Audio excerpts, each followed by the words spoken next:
Hey guys, it is your humble and gracious host, Trachelle, aka Trey Day, aka Treyway, no affiliation. Today is the inaugural episode of The Village, so it was only right to have Mr. Kyrie, the man, the myth, the legend. He is the founder of Team, as well as Mr. Ian Robinson, the brother who's seen everything go from beginning to up to this point. So how are you guys today? Doing good. You doing good, bro?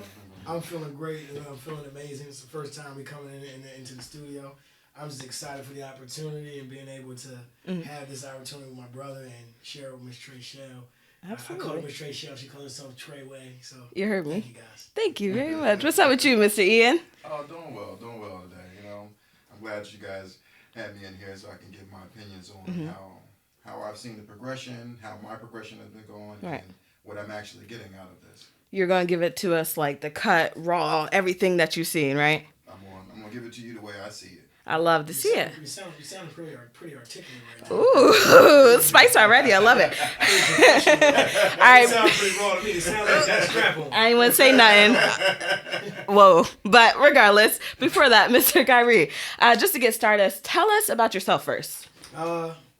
Kyrie Robinson, I go by Kyrie Robinson, Mr. Kyrie Robinson, and to many folks. I have plenty of nicknames, but however, that was a past life. So I'm Kyrie Robinson, and I'm Puerto Rican and black. I lived in a lot of different neighborhoods growing up. I'm from Prince George's County. If I had to say, it really had an impression on me, was Prince George's County. But I lived in California, New York, Chicago. Well-traveled. Yeah, well-traveled. And so I've been in Baltimore, Maryland, or Baltimore. I've been in Baltimore for about 11 years. Baltimore gave me a home. I went to undergrad out here at Morgan State University, Coppin State University. And it led me to, staying here and residing and having a family here. So just glad to be here. Kyrie Robinson. All right, Mr. Kyrie. No nickname because he's a new man. What about you, Mr. Ian? I'm Ian Robinson. I'm the older brother, Mr. Kyrie here. Love it. I'm born and raised in Philadelphia. I'm growing up there all my life. Went to college there. Went to Drexel for a few years. Didn't get to finish, but I definitely did get the experience. I graduated. That's okay. Okay, but everybody goes their own path. But go ahead, continue, everybody goes Mr. their own Ian. path, yeah. I was working out there. I was in the construction field for a long time. It was really my niche. I've been down here for maybe about 6 months, maybe 6 or 7 months. Talked to my brother. He said, listen, we have some opportunities down here. And he said, listen, we bring your whole family. You know what I mean? It could be a good opportunity for you. So I came down here to see what the opportunity is. And now it's just exploded and it's grown into what it is now. That's awesome. I like it. That's a leap of faith if I ever heard of one. Well, I want to say is that when I cut in and said I graduated, Yes. Believe me, it was a journey. Because your boy had a journey. Where'd you graduate from? I graduated from Coppin State University. I went to Morgan State, but unfortunately I was expelled from Morgan State twice. So, in going to Morgan State University... That's Go twice, they I let you didn't, back I didn't after even the know first they let you expulsion? do that more than once. But Yeah, so the first time, if you're familiar with the movie Blow, actually Usual Suspects. They're kind of taking it back, kind of telling you my history. what year? Usual Suspects. When are you supposed to? Your suspects might have been like 96. 96. I was one. So it's like as a Kaiser Sose story. Okay. So it was, hey, listen, I'm a guy from Prince George's County. I came to the big city. I made some poor decisions. Got involved with some unsavory folks, some seedy individuals, and I made some poor decisions. And Morgan State gave me an opportunity to come back and right my wrongs. And 2 years later, I gave him the Blow story and let him know that I was just a guy that had some imaginary plants coming across an imaginary line. Right. And they got rid of me, and Coppin State gave me my home. Now, when you went to Coppin after the imaginary things, we'll just say, what did you study and what did you graduate with, like as far as your degree is concerned?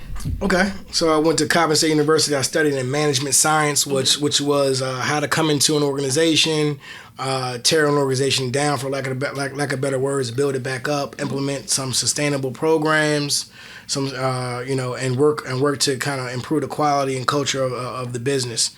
And that's kind of what I do today. I come into areas and I implement sustainable programming. I do a lot of interest surveys and kind of help develop programs. Okay, so you sort of stole my thunder there, but I was about to get into that. Like, so you graduated with this degree where you're making sustainable programs. How did that lead to Team? Because you are the founder, so give us like some background as far as that's concerned. Well, again, I had a rocky background, I had a rocky past. So what I'll say is that I went after I left Morgan State unsatisfactorily, I guess, if that's a word. You got me. I was able to come into Coppin State, and they afforded me an opportunity to right my wrong for a third time. I didn't strike out that time. So I saw everything through with flying colors. I graduated within 5 years. I found myself working for the Boy Scouts of America.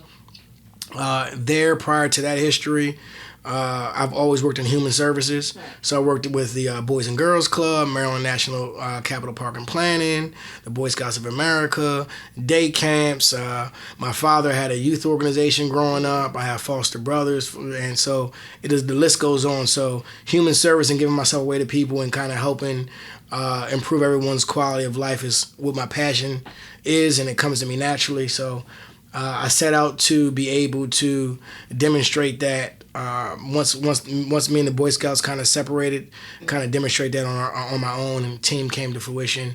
When I was sitting in the jail cell, I said, listen, time for me to kind of do some different things, kind of figure out who I am as a man, and jail gave me an opportunity to look myself in the mirror, and looking myself in the mirror, I figured that I was at a crossroad of keeping replicating the same behaviors that would the recidivism. Yeah, same thing. Same story that many black males have. You get in trouble once, you come home, and there's not that many opportunities out here for you in the world that we live in, and then you find yourself back with the same guys that you were hanging with, doing the same things, and next thing you know, you catch another charge, and it goes on and on and on and on. That cycle. you wanted to break, like, just completely. Exactly. Now, what year was this?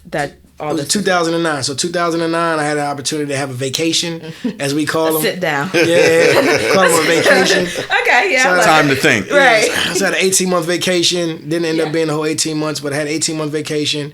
And there I was able to really kind of hone my skill set, look myself in the mirror, knowing that this wasn't an environment for me to improve my quality of life, but it gave me an opportunity to be in my own thoughts. And in that, I was able to develop the Team Legacy, which stands for Together Everyone Achieves More. I reached out to a couple of buddies of mine. They assisted me in developing the logo and being Shout out to Mr. Troy for that. Yeah, Mr. Troy Tribble. He did that when I was in my jail cell, and from there I was able to write up all of the various programs that I wanted to implement. Once I was able to put my feet on in the community. And that's kind of how it started. I actually started doing programs when I was in jail. Yeah. I called them Deucey King Productions. We had Deucey King. Yeah. So Don King, they got Don King. So you went with Deucey King. Yeah. So one of my nicknames is Deuce. Oh, not I knew we were going to talk about nicknames. Yeah. But I had several of them: Doughboy, Killer, Reezy, Ree. Let's just say Ree. About Rambo. What I mean? I had Rambo. Okay. Rambo was one. Not the 5'4" Rambo. 5'4" Rambo. No. That name speaks for itself. Okay, I love it. Go ahead. And that lifestyle definitely was a different guy, and I just knew that I had more skill sets and I had more talent, and I needed to pour myself into something that was positive.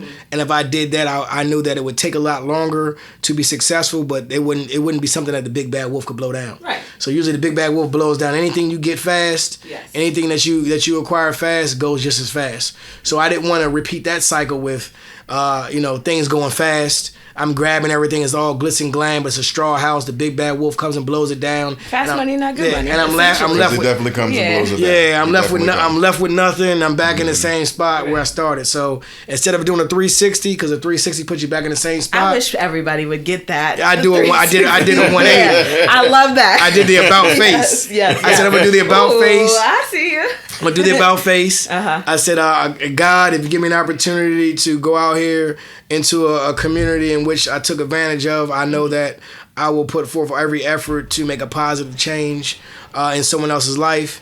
And God gave me the opportunity, and I was able to find a community in Baltimore, which is Brooklyn Homes community. And it gave me my first shot. I came out there through the Boys and Girls Club. And how'd you do it? Just give us like a rundown. What'd you do day to day? Quick rundown, real quick, in less than 60 seconds. Yes. Came home with less than $10,000 in my pocket. Started to figure out where, what community was in most need.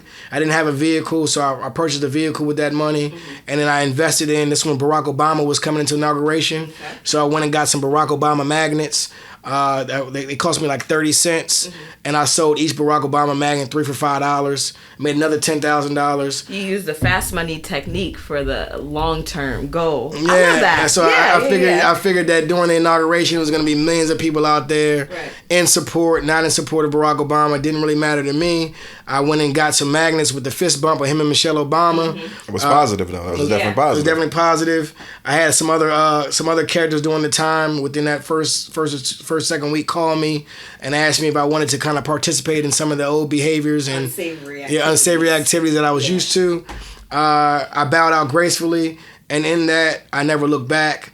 I took on 4 jobs. The 4 jobs wouldn't give me the means to afford to feed my family, and at that point I figured that I need to relinquish myself of any job that couldn't utilize my skill set in its full capacity. And your dream and your vision. And my dream and my vision, and said, hey, listen, go out there on faith. Had God said, God was speaking to me the whole time. He's still speaking to me today. And I went out there on faith, went out into the community of Brooklyn Homes, which is in South Baltimore, knocked on everybody's door in a suit. I had one spiel to everybody. My name is Kyrie Robinson. I got rid of all the nicknames. Yes. I came as a man. Yes. No pun intended on anybody's religion. They didn't know if I was Jehovah's Witness. They didn't know if I was Muslim. They didn't know if I was the police, quite frankly. Yeah. But I was knocking on everybody's door. Boom, boom, boom, boom, boom. They're like, who is it? With explicit terms, they cursing. What's the spiel? The spiel was right now. The spiel was different. It was just real quick. My name is Kyrie Robinson. I'm here to affect positive change in the community. And if you give me the opportunity to work with with the young guys, ages 11 through 13, I will ensure that they have every opportunity to stay off the street, not be a mule for a street runner. And I will, and we will implement some positive programming and instill some ethics and values and good moral decision making, so they can become productive members of the community and become productive members in your household. And that's different. Yeah, how does that sound, Mom? Yeah. And then I always engage them with a handshake. I know it's COVID right now, but we always engage with a handshake. It was 2 times. Extra, real quick. All right. One to the chest. It means my brother's keeper, my sister's keeper. And I quite frankly, I stole that from New Jack City. Am my brother's keeper? But don't sue nobody. It's ours now. Exactly, it's ours. But in that, I said, hey, listen, New Jack City was kind of negative. It kind of depicted some of the things that goes on in our communities. Yeah. And in that, there was a lot of snitching going on. So it's 2 times, one to the chest, my brother's keeper, my sister's keeper, with no snitching involved. And we're just kind of doing one relationship at a time. We established one positive relationship at a time, and in that, we're able to kind of pour into each other and become a resource to one another. That's what it's about. Kind of using those relationships as leverage. That was a lot. That was a lot. You know what? No, I liked it. It was a lot. You know what I mean? Let's take a moment to digest. And also, let's fast forward, because this was in 2009, you're telling me, right? 2009, 2010. Right. So now it's 2021, right? And this is where Mr. Ian comes in as well. What's team now? You started going door to door as one person, right? Just you. Now give us an overview, either one of you, like what's team now and what do you expect it to be? Same time. Well, I won't hog the stage. I like my brother, kind of, he's a fly on the wall, kind of saw the progression. But before I pass him the mic, I do want to say, when we were in Brooklyn Homes, we raised $60,000 in 2 months. Yes. And the $60,000 that we raised in 2 months, at that point, $60,000 was That's commendable. I appreciate it. It was an opportunity for me to kind of make another decision in life. Do I take the $60,000 and run back to the street, or what do I do with it to continue to improve in everybody's life? So what I did is I took the $60,000 and I invested in the 3 basic necessities of life. There's 3 basic necessities. One is food. One is shelter, and one is clothing. So if you can put food in somebody's belly, you can put clothes on somebody's back, and you can put a roof over their head, that allows for you to establish a relationship with them and start working on, education, health, conflict resolution, social skills, so on and so forth. It starts the pursuit of happiness, if I'm not mistaken. It's those 3 things plus the pursuit of happiness, right? So you already had that. That's the foundation, and once you go there, you're off running. That's what happened. Yeah. So Ms. Ann, talk to us about, what was the question? I apologize, Ms. Trade. Thank you. As he stole the mic back.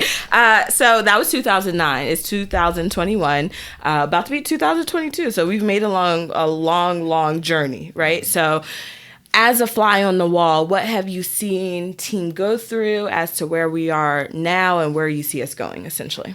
Well, in the beginning, I remember that my brother used to always tell me about it, like, hey, I got this new thing going on, I'm doing with team, and I was living in Philly, he was living out here. Right. He'd call me over the phone, send me pictures, like, hey man, I got my first check, man, this is what's happening. I'm like, yo, I'm real glad for you, you know what I mean, because I knew that was his journey. Right. It wasn't my journey at the time. What were you doing? At the time, I was probably in the streets, either Still running the street? still in the streets, Yeah. doing the wrong It's thing. brothers. Y'all have the brother thing. I'm a runner. I'm a track star. We didn't need that song, but go ahead, Mr. U. I was out there doing the wrong things, Yeah. and I was still full speed ahead with that because I thought, hey, this is what I'm always going to be doing because I'm good at it. Right. I'm very good with words. I'm good with people, and I was good with the fast money. So I thought that was the way that I was going to be for the rest of my life.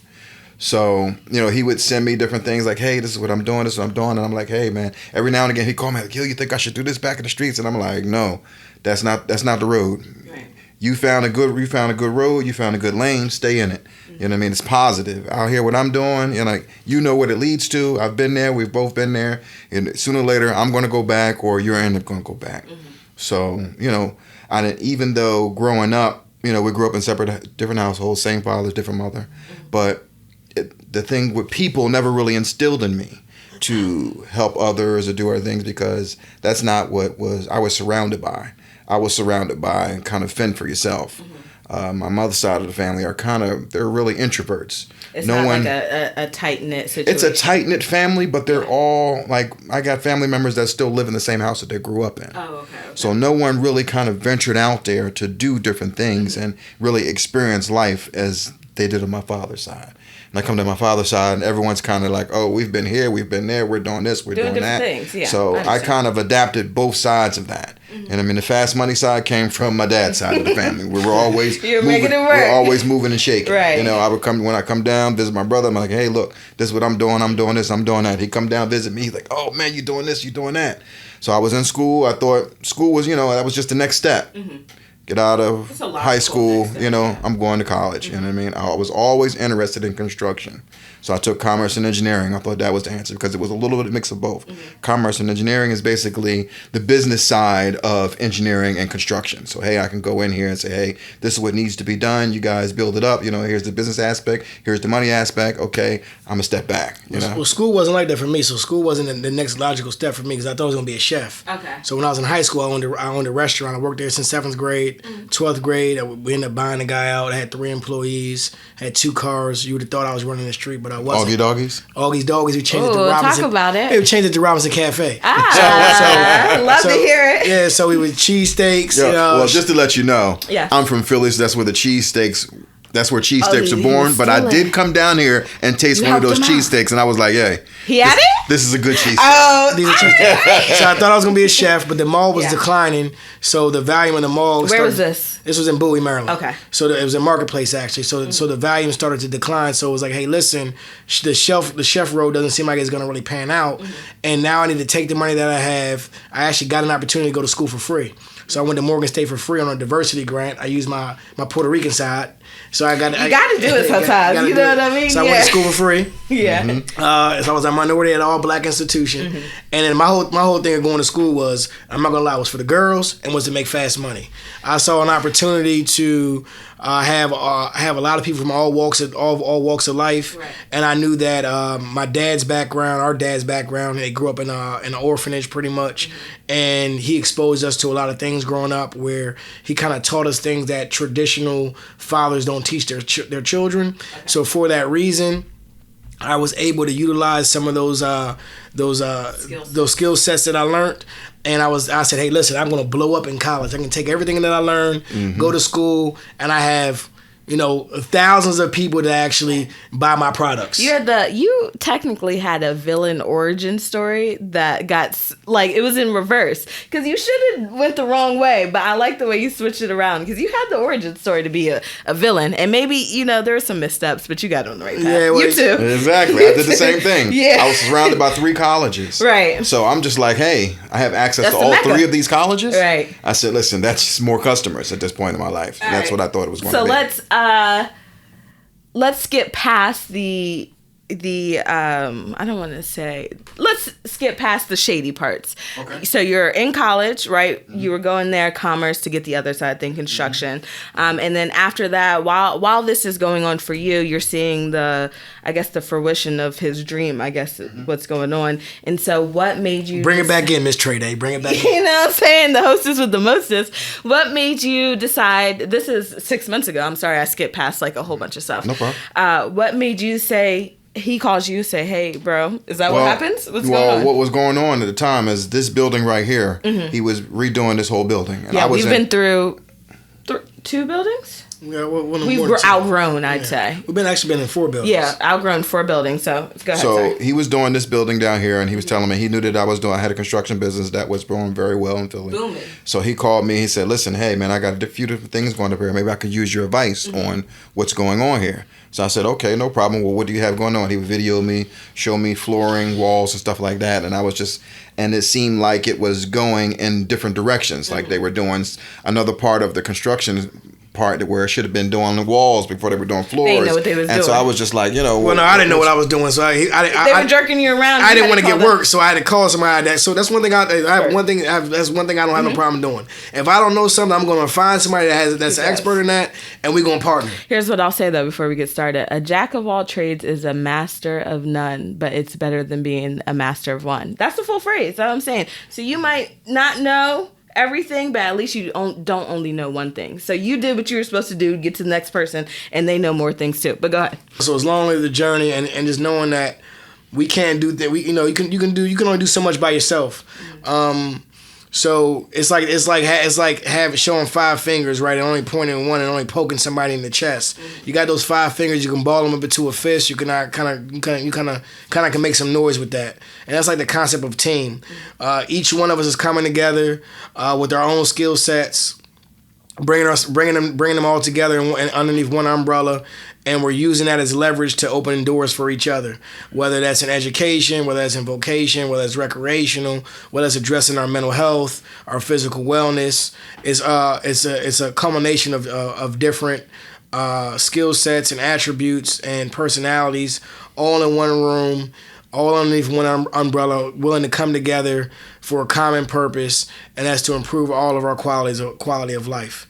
And that's what it's about. Oh, I love that. We gotta get you on a commercial or a billboard or something. That was beautiful. I love to hear it. You like that, bro? Yeah, that was good. That was good. That was definitely commercial ready. That was and definitely. We'll check on to that. Let us know when you're ready with the. We're having a little, I guess, malfunctions. Oh, all right. So back to Mr. Ian. Go on. So he reached out to me, said, "Hey, you know what I mean? This is what I got going on." Now we can back up a little bit. Yeah. Have you always been like, "So, hey, bro, what's up with you? Can I help you with this? What's going on with that?" Well, let me jump in on that. As brothers. No, hold on. And as far as just to be totally honest, with all my brothers and sisters, whether my mom's side or my dad's side, so I have 2 brothers and a sister on my dad's side, and then I have a brother and a sister on my mom's side. Now, the brother and sister on my mom's side were kind of stretched out, so I'm more of a uncle-ish, very older brother. I understand that. Whereas on my father's side, we're a little bit closer together in age. So out of all of my brothers, this has always been the brother that we've always had a connection. Even though we didn't grow up in the same household, we've always had a connection. Yeah. So it's I used to come up and see him when I was in college, catch the train, and he would come pick me up, and then after a while, I said, "Listen, you know where you're at. Here's the I'll trolley. meet you there. You know what I mean? No, you can meet me right at the house. You know how to get here. I'm running the streets. You know what I mean? I'm running the streets right now. Like, it was where I'm at. It was for a cheesesteak and it was for the plug. He was the connect at one point. You know what I mean? Respect. I love to hear it. I was leaving Morgan, catching the train.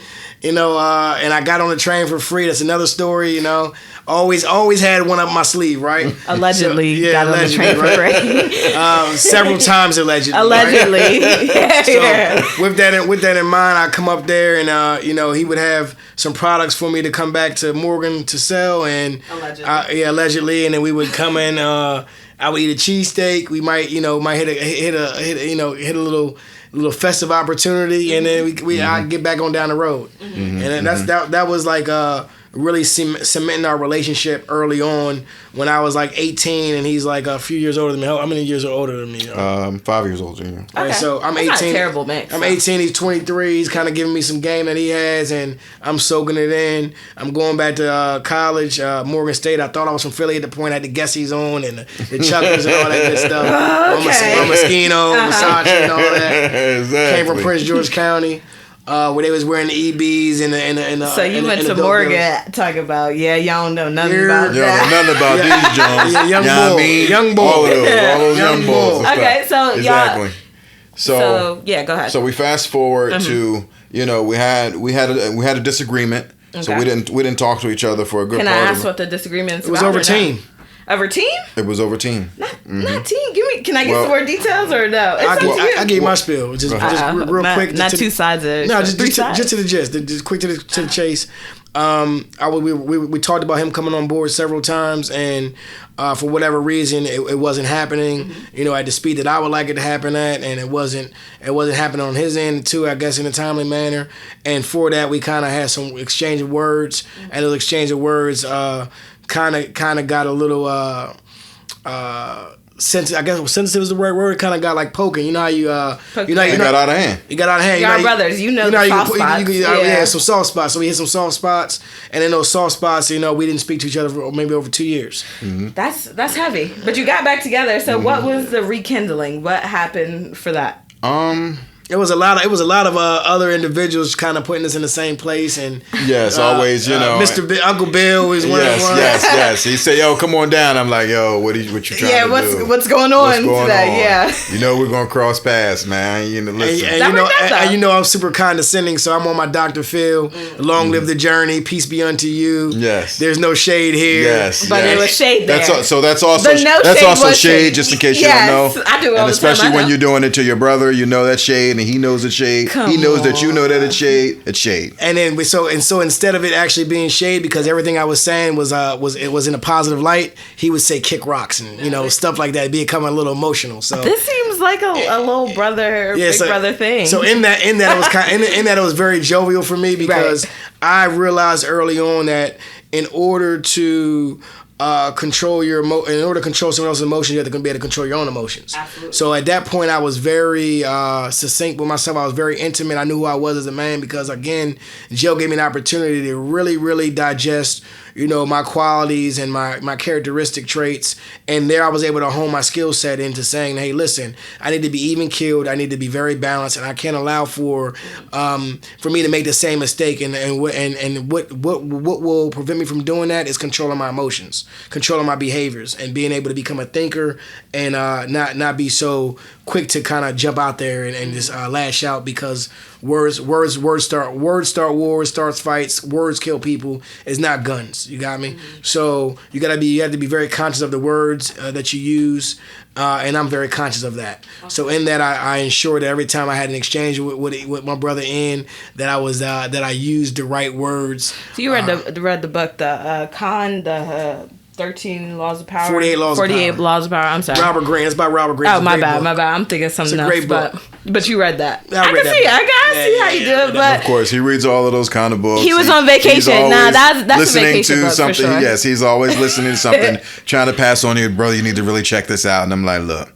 kick rocks. So in his 48 Laws of Power, you know what I mean, when he's speaking with you, when you guys were going through the disagreement, at some point you had to say, as an older brother, like just in general, because I'm a younger sibling, that like, hey, maybe we do need to work this out, and that's how you guys came together. That's your thought pattern? I didn't feel that way. Well, this was my original. The reason why in the beginning it didn't happen. Mm-hmm. He wanted me to come down and work for team, and we were at this point. I had kids. He had kids. We were coming down here. You come down here one time. I come down here. We bring the kids, and I felt we were building a different relationship that we had. Okay. And me knowing my brother, I didn't know if us working together was going to have a strain on that relationship that I always had. Men. So I wasn't really 100%. Yeah. That was my whole thing and reason why I wasn't sure about team, because I was like, I wasn't really sure about working with my brother. Right. I didn't know how that was going to affect our relationship, good or bad. Mm-hmm. Now, me not working for team automatically affected us anyway, right, in a negative way. So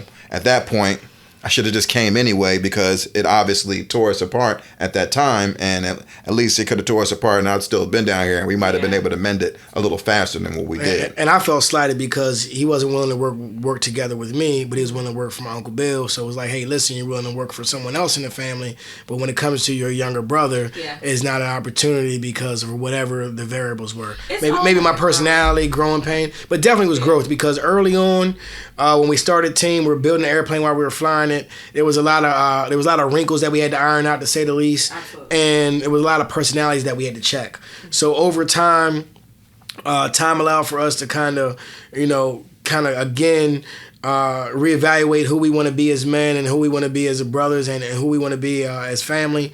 And it really humbled me. It was a humbling experience.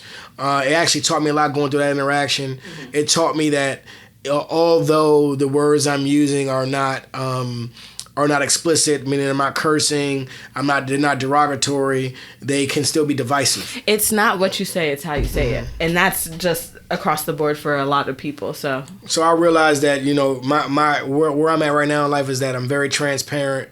My only goal is really to be a servant to others. And in serving other individuals, it's going to lift me up. It's going to lift my family up. It's going to lift everyone else up around me. And it's like the crab in a barrel mentality, right? Everyone said the crab in a barrel mentality is a negative thing. But have you ever seen crabs in a barrel? They're trying to get out of the bucket. Together. So it's one crab pushing another crab up the bucket, and once that crab gets out the bucket, there's another crab attached to his leg that pulls that next crab out, and then the next crab out, and before you know it, they're all on the ground, scattering, putting their flags in the land, trying to. You got all the metaphors. Conquer the territory. It's like what, each one, reach one, teach one. Something like that. It's in some order like that. But you have every single metaphor there is, and I love that for you. That's come from him reading all those books. All those books. And listening to books as well. Yeah, he's not just a reader. He listens as well. I'm definitely an audiobook guy. However you do it, I'm with it. All right, so I just want to rewind for a little bit. So now you've rekindled this relationship, or not even rekindled. You fostered a new relationship for each other, right? We've definitely fostered a new relationship with some of the old things able to trickle its way back into play. Yeah. So he's calling you. He's like some of the humor, He's kind of a funny guy, man. But he's funnier than you. But that's possibly. Well, that's your opinion. Thank you very much. That's your opinion. Okay. So opinions are subjective to the person that's perceiving them. Thank you, Webster. There goes that book again. Yeah, you know what I'm saying? So he's calling you, talking about, hey, man, these people are maybe jerking me around. I need you to see. So you're like, hey, let me come down, see what's going on, and what's going on after that. Once I come down, I see everything that's going on, and he hits me with the listen. I might have a job opportunity for you because I may be getting more buildings. I may be doing other things, construction. Maybe there's some things that you want to do with construction, and we can kind of join the forces together and build. This would be just a whole nother avenue of money that could be either made, shared, or however that we would come about. So I said, okay, that sounds interesting. So he said, listen, come on down, bring your whole family down. So we all came down, everything. I shut everything down in there. I still had a few things that I was still working on in the city, but I saw the bigger picture, and it also gave me a chance to come down here and be with my father, my uncle, my brothers, cousins and everything. So I was like, you know what? Mm-hmm. I'm gonna come on down because it's worth it. It's worth it in the end, and I know that one thing for sure, two things for certain. I'll never fail. Yeah. So even if it didn't work out with what was going on with me and my brother and the opportunity, I knew that all I needed was my foot in the door in another city, and I'll explode on another way if need be. See, people fail to realize that there's power in numbers, right? So as a culture, as a black culture, right, we've been taught by America that, hey, listen, you go out, you go get your own house, you get your own car, you do your own thing, right? Mm-hmm. However, if you really study individuals that have been successful in life, they couple that success with family and extensions of their family. That's a socioeconomic thing, like Asian people, Hispanics, like there's no pun intended. Hispanics come down, they all live in the same house. Asian, they all live in the same house. Mm-hmm. Whoever lived there the longest, they get that person out first, and then go to the next person in the natural order. So in that, you can't really tell another person this, especially you can't tell another black person this. You just have to actually do it. You have to do it through your actions. You have to do it by having your hand open. Because if you have your hand open, there's two things that can happen. You can give and you can receive. So if we learn to stop closing our hand in our community and open your hand and not be afraid of your neighbor or afraid of your brother or your sister,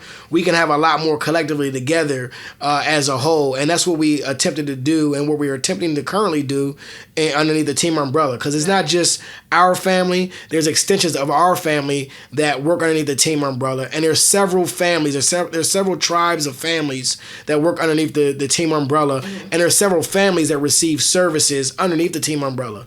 So it's a beautiful thing to kind of have a rainbow effect, a coalition of families coming together for one common purpose, and that's to improve their mental health, their physical wellness, and continue to kind of grow together and open doors for one another. Because it is team, together everyone achieves more.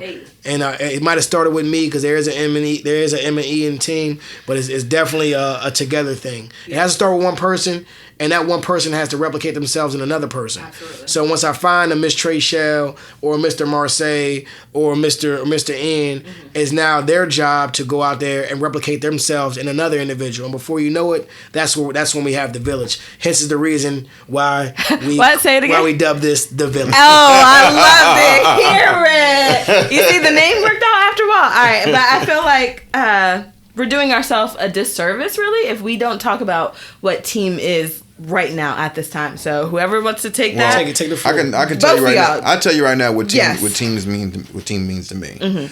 I'm always been very good with people. right? Talking to people, strangers. It really doesn't matter. Just part of my personality. So, and I think that's one of the things that he's seen in me was like, listen, whether you know about this business or you don't know about this business, I know who you are and I know what you're about. So I know all I have to do is give you the information and you can take that information to the neighborhood. So what team means to me is I am glad to be out there helping families because especially as black folks, when you start talking therapy, they're looking at you like, I don't need therapy. And I'm like, listen. It's a stigma in the community. We all need therapy. Right. You know what I mean? We've all been giving each other therapy without the title of therapy. Happens in the barbershops. Absolutely. It's happening right now as we're doing a podcast. I love it. Exactly. So Yeah. what it really means to me is helping other individuals grow. And it's funny, I was just talking to, I have a family and it's maybe like 7 of them. Now, everyone in the house is part of the program except for one, which is the husband. Okay. And We'll get the husband. We'll get the husband. We'll get the husband. We'll Yeah. get there. But I just had a conversation with him the other day. He's dropping his son off in college, and I said, listen, your son will always remember that. You're driving all the way to Ohio to drop him off. And I said, hey, you've been ducking me. What's happened? I thought we were bringing you in on team. He said, I haven't been ducking you. I just been working, and I've been trying to feed my family. I said, listen, I understand.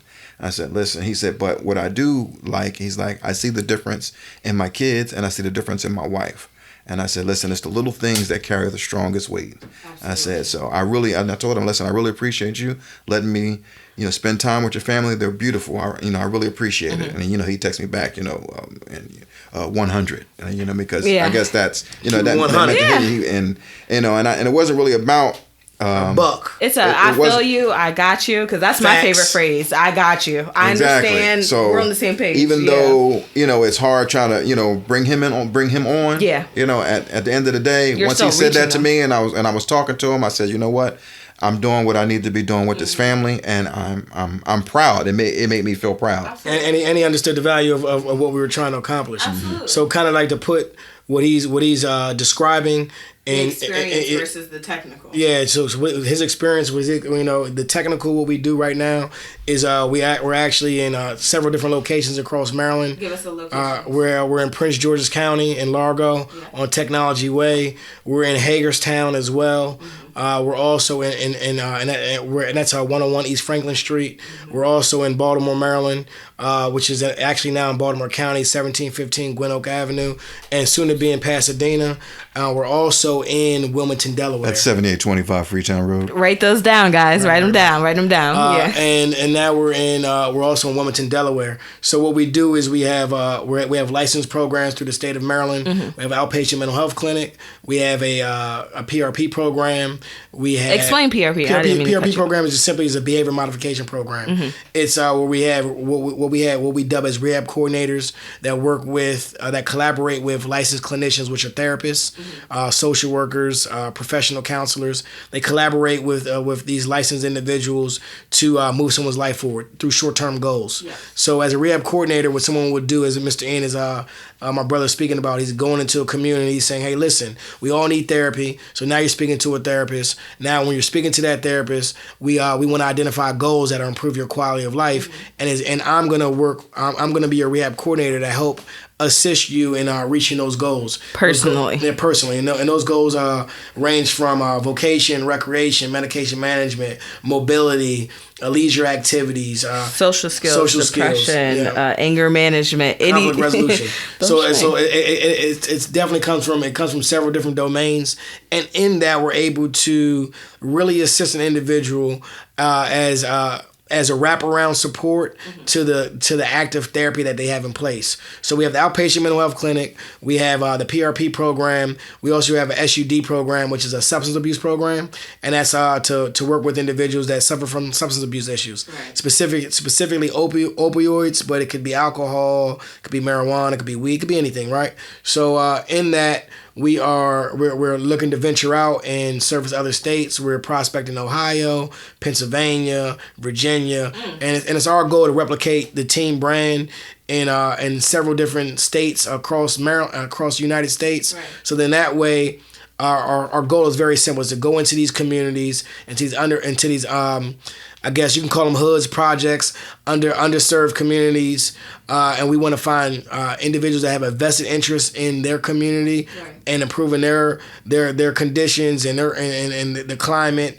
and the quality of life for the residents and the members of their community, and utilize those individuals, one, to educate them on what a rehab coordinator is, pour into them educational wise and in the various trainings that we have and the supervisions by our licensed clinicians, and be able to identify them as rehab coordinators, and for them to actually be a beacon of light, to be a support for individuals that they already have relationships within their community. So it's like not somebody foreign coming in, from... It's a grassroots effort without being grassroots. Exactly. at that point, right? Exactly. It's a grassroots effort. Yes. It's not these big wigs coming in, these big institutions coming in, delivering services to a community that they're unfamiliar with.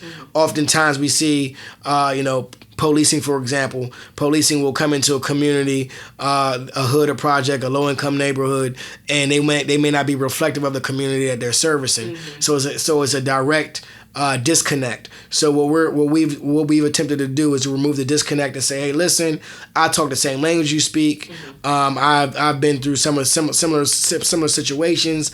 I too have suffered through traumatic issues, and these are some of the things that have afforded me a quality of life. Right. And if I can share those things with you, and they're of use to you moving your life journey forward, that's what it's about. Right. It's team, together everyone achieves more. The show don't stop. You got me? It's team, together everyone achieves more. The show yeah, that was a lot, and I really love it. It almost gave me chills for a second. You know what I'm saying? You definitely have a way with words, and I think that is one of the reasons, of the million reasons, why team has been successful, just with reaching one person who's able to reach another person, to community effort.